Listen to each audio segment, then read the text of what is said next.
आप सभी का स्वागत है। तो दोस्तों आज के इस वीडियो में मैं आप सभी को यूपीएचएससी हिंदी कहानी से संबंधित कथन के प्रश्न कराने वाली हूँ। तो देखिए, कथन के प्रश्न चाहे वो यूपीएचएससी में हो चाहे वो यूजीसी नेट में हो, कहानियाँ लगभग सेम ही हैं। कुछ कहानियों में बस आपको अंतर मिलेगा, बाकी कहानियाँ सेम ही हैं। तो अगर आप प्रैक्टिस के तौर पे करना चाहते हैं, तो चाहे वो किसी भी परीक्षा की तैयारी कर रही हो, तो वो इस प्रैक्टिस टेस्ट को कर सकता है, इस मॉक टेस्ट को कर सकता है। इसका लिंक आप सभी को डिस्क्रिप्शन बॉक्स में मिल जाएगा।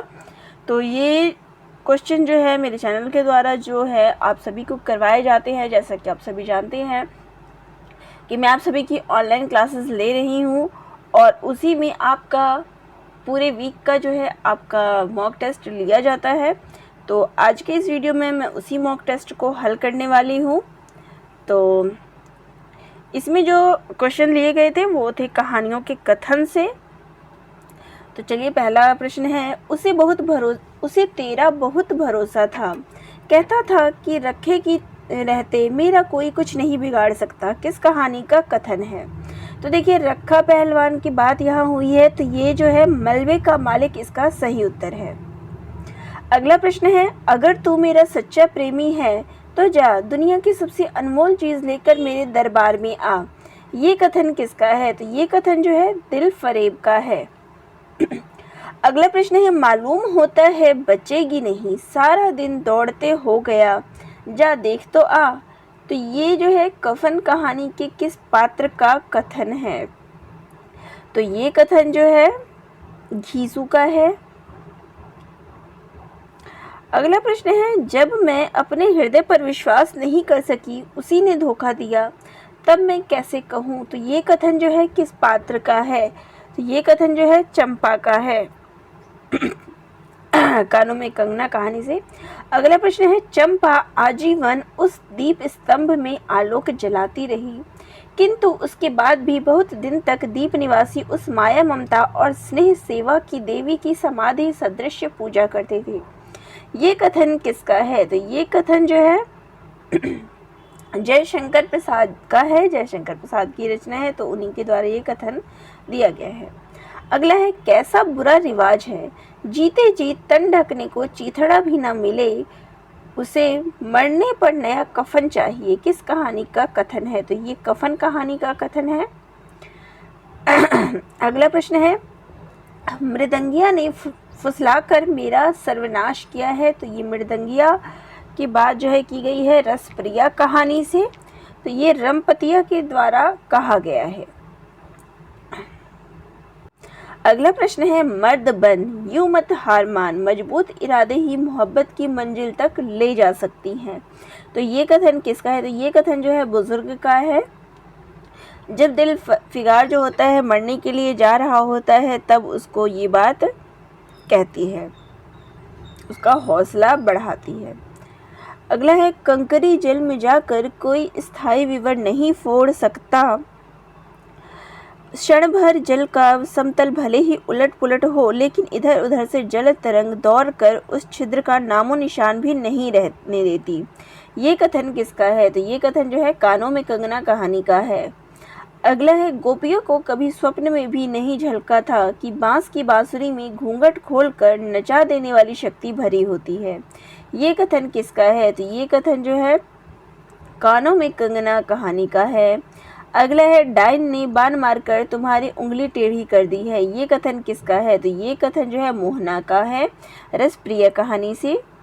अगला है, पूरा घर छोड़कर गया था और आज यहाँ मिट्टी देखने आया हूँ, बसे हुए घर की यही निशानी रह गई है। तो ये कथन किसका है? तो ये कथन गनी मियाँ का है मलबे का मालिक कहानी से। अगला है, मुझे गांव के लोग बहुत पसंद है, तब तो तुम्हारी माँ गांव के गीत और नाच भी जानती होगी। ये कथन किस कहानी का है? तो ये कथन जो है चीफ की दावत का है और चीफ के द्वारा ये कथन कहा गया है।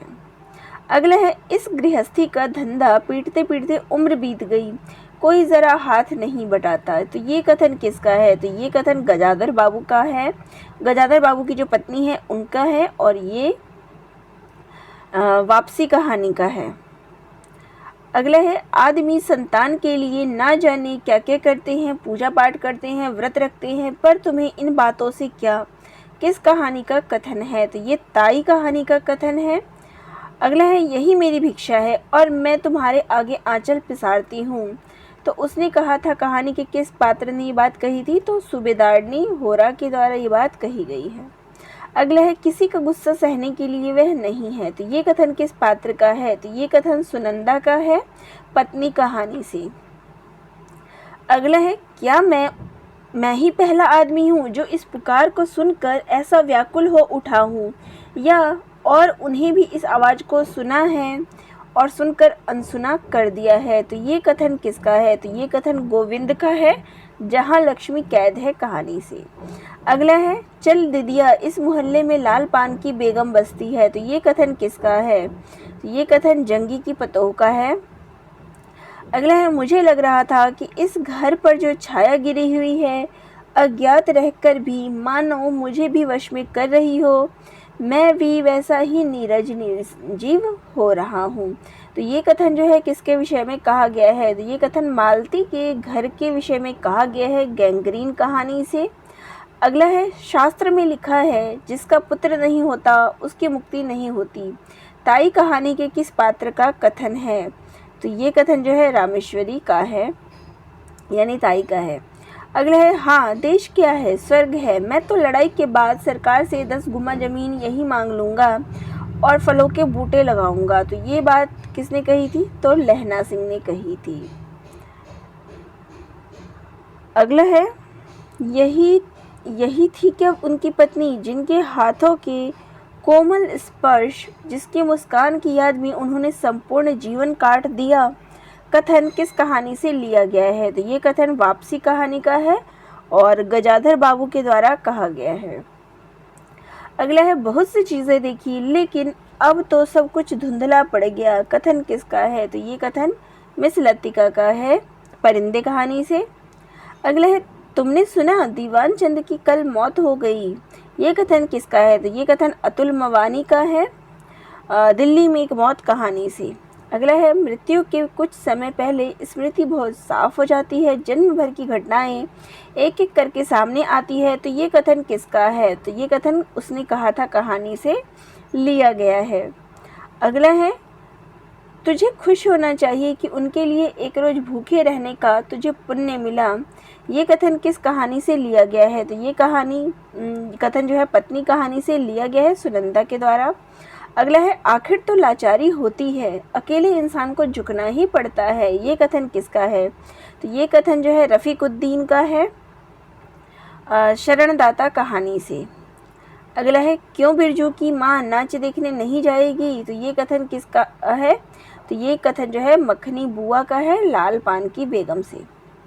अगला है, हम पड़ोसी की हिफाजत ना करें तो मुल्क की हिफाजत क्या करेंगे। तो ये कथन किसका है। तो ये कथन शरणदाता कहानी का है और रफ़ीकुद्दीन के द्वारा कहा गया है। अगला है, वह जीवन अब उन्हें खोई सी प्रतीत हुई, उन्हें लगा कि वह जिंदगी द्वारा ठगे गए हैं। उन्होंने जो कुछ भी चाहा उससे उनको एक बूंद भी ना मिली। ये कथन किसका है। तो ये कथन गजाधर बाबू का है, वापसी कहानी से। अगला है, लाला मुहाला जो कंजूस होगा वही रईस होगा। ये कथन किसका है। तो ये कथन मिस्त्री सलीम का है, जहाँ लक्ष्मी कैद है कहानी से।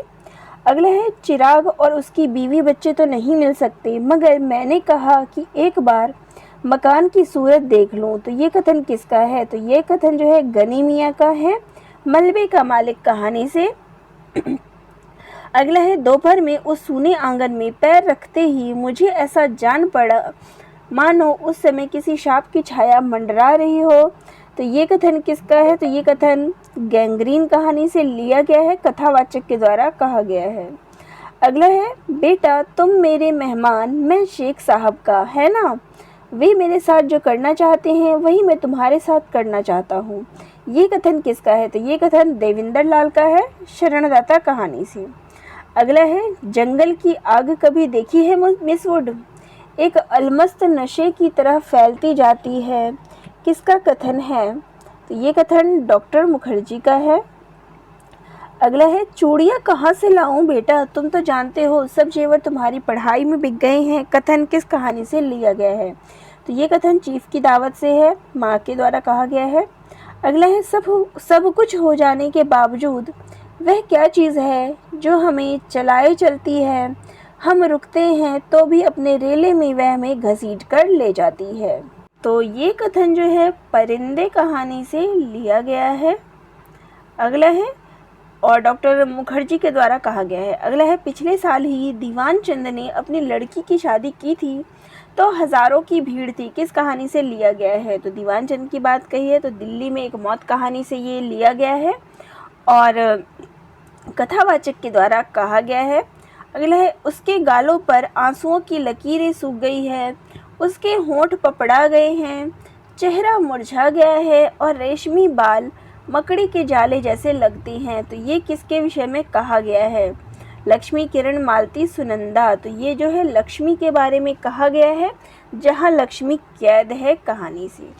तो ये थे कहानियों से संबंधित प्रश्न जो कि मेरे द्वारा मॉक टेस्ट आप सभी को लिए गए थे, उसमें ये मैंने पूछा था। और जो इसको प्रैक्टिस टेस्ट के तौर पे इस्तेमाल करना चाहता है, प्रैक्टिस करना चाहता है इन प्रश्नों की, तो उनके लिए इसका लिंक मैं सभी को डिस्क्रिप्शन बॉक्स में दे दूँगी। तो आप इसकी प्रैक्टिस भी कर सकते हैं मॉक टेस्ट की। तो इसी प्रकार से आपको जो है मॉक टेस्ट मिलते रहेंगे। अगर कोई मॉक टेस्ट की सीरीज़ ख़रीदना चाहता है तो वो भी बात कर सकता है, उनको मॉक टेस्ट की सीरीज़ भी मिल जाएगी। तो चैनल से जुड़े रहिएगा। धन्यवाद।